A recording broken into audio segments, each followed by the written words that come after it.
année, c'est la deuxième édition de Sur un air de famille, qui est mise en place par le service Petite Enfance, Enfance, Jeunesse de la communauté de communes. On va retrouver de nombreux ateliers en lien avec les activités parents-enfants et puis des temps forts tout au long de la journée avec une dominante pour cette année sur la prévention des accidents domestiques.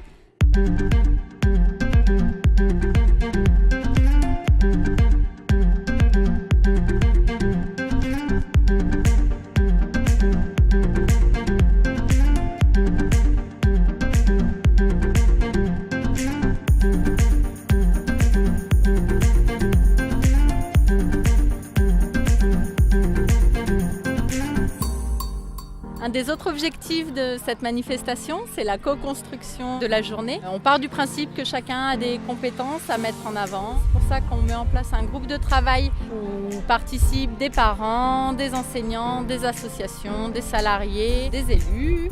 Et chacun fait part un petit peu de ses compétences dans différents domaines, que ce soit pour les animations, puis pour l'organisation.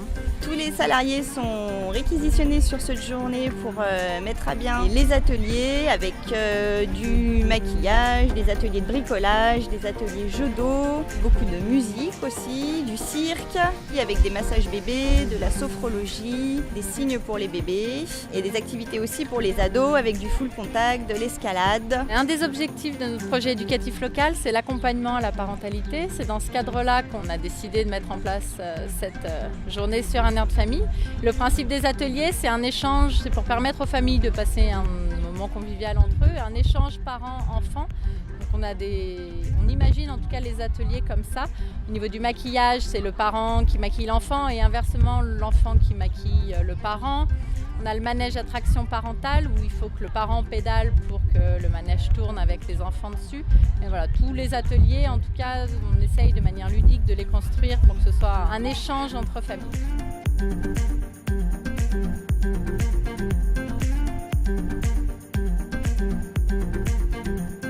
Donc la journée d'aujourd'hui, sur un air de famille, est un marqueur de notre collectivité qui a fait le choix de traiter l'éducation comme une entreprise publique majeure, même si bien sûr elle relève aussi de l'intime dans la relation parent-enfant. Nous considérons donc dans notre projet de territoire que le projet éducatif, familial et social est un élément déterminant de cohérence et de développement. Et nous voulons être identifiés comme un relais, comme des facilitateurs, ne nous substituer à aucun organisme, mais être en capacité d'orienter, d'accompagner, de suggérer des solutions à des familles avec qui un lien s'est créé. Accueillir des enfants à la demande de services pour soulager temporairement une famille ou permettre à un enfant de se poser.